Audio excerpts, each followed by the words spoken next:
नमस्कार, आप देख रहे हैं न्यूज फॉर नेशन और मैं हूं सांत्वना आपके साथ। बिहार में नई सरकार का गठन हो चुका है। महागठबंधन की वापसी बिहार की सत्ता में हो चुकी है, लेकिन बुरी खबर संविदा कर्मियों के लिए है, जहां पर अब बिहार के संविदा कर्मियों पर गाज गिर चुकी है। आपको बताएं कि जब बिहार एनडीए की सरकार थी तब भाजपा ने इस बात का ऐलान तमाम जगहों पर किया था कि बिहार में नियमित तौर पर संविदा कर्मियों की बहाली हो जाएगी, जिसके बाद युवाओं में संविदा कर्मियों को लेकर बेहद खुशी थी कि अब उन्हें नौकरी मिलेगी, रोजगार मिलेगा। वहीं दूसरी तरफ तेजस्वी यादव जब तक विपक्ष में खड़े रहे, वो हमेशा से इस बात को कहते आए कि जब वो सरकार में आएंगे तब बिहार के युवाओं को 10 लाख रोजगार देंगे, बिहार के युवाओं को नौकरियां मिलेंगी।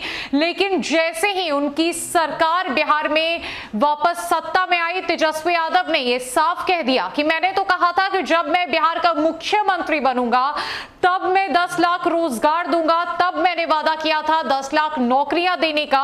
अभी तो मैं बिहार का उप मुख्यमंत्री हूं। इसके बाद बिहार के संविदा कर्मियों की बहाली को लेकर बड़ा अपडेट सामने आया है।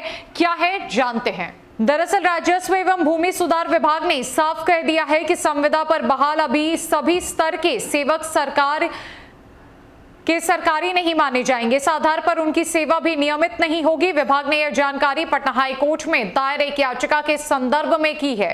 हाईकोर्ट ने विभाग को कहा था कि वो याचिका में दर्ज सेवा नियमित करने की मांग की समीक्षा करेंगे। याचिका रविशंकर सिन्हा एवं अन्य की ओर से दायर की गई थी। हाईकोर्ट के आदेश के संदर्भ में पूर्वी चंपारण के जिलाधिकारी ने राजस्व एवं भूमि सुधार विभाग से दिशा निर्देश मांगा था। आपको बताया कि विभाग के संयुक्त सचिव कंचन कपूर के हवाले से जारी आदेश में कहा गया है कि सरकारी सेवाओं में किसी खास प्रयोजन के लिए स्थायी पदों के विरुद्ध संविदा पर नियुक्ति होती है। सरकार के विभिन्न विभागों में संविदा पर नियोजित कर्मियों की सेवा के बारे में विचार किया गया। विचार के बाद अनुशंसा की गई। इसके आधार पर सामान्य प्रशासन विभाग के मार्गदर्शक सिद्धांत जारी किया गया। इसमें साफ कहा गया कि संविदा पर नियुक्त सेवकों को सरकारी सेवा में नियमितीकरण का कोई दावा नहीं बनेगा। आपको बताएं कि बिहार लोक सेवा आयोग की अनुशंसा के साथ ही स्वास्थ्य के 7 विभागों में 26 सहायक प्रोफेसरों की नियुक्ति का रास्ता साफ हो गया है। आपको बताएं कि बिहार में कुछ दिनों पहले ये खबर आई थी कि संविदा कर्मियों को वेटेज दिया जाएगा, उन्हें प्रमुखता दी जाएगी, लेकिन ऐसा अब नहीं होगा।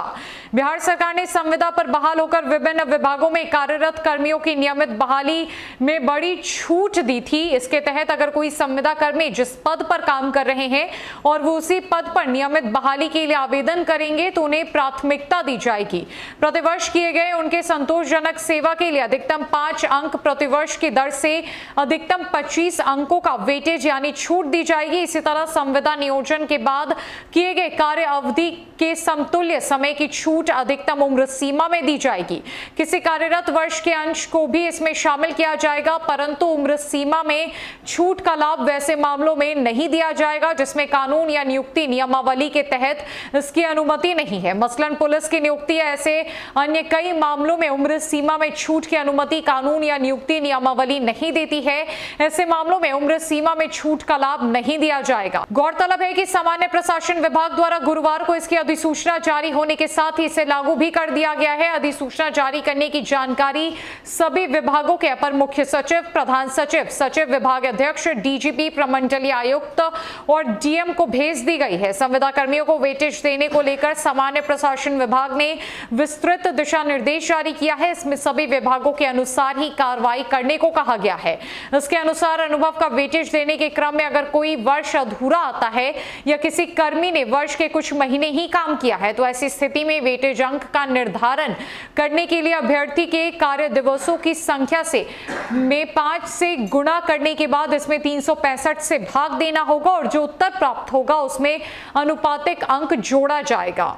तो ये बड़ी अपडेट बिहार के संविदा कर्मियों के लिए थी, जहां पर भाजपा सरकार में जब बिहार एनडीए की सरकार थी तब उनकी तरफ से इस बात का ऐलान किया गया था कि बिहार में अब नियमित तौर पर संविदा कर्मियों की बहाली की जाएगी, जो पिछले कई सालों से रुकी हुई थी। लेकिन अब सरकार जब से महागठबंधन की आई है सब कुछ बदल चुका है। अचानक से तेजस्वी यादव अपने कदम पीछे करते हुए नजर आ रहे हैं। उन्होंने ये साफ कह दिया है कि उप मुख्यमंत्री और मुख्यमंत्री पद में फर्क होता है और जब वो मुख्यमंत्री बनेंगे तब बिहार के युवाओं को रोजगार प्रदान करेंगे।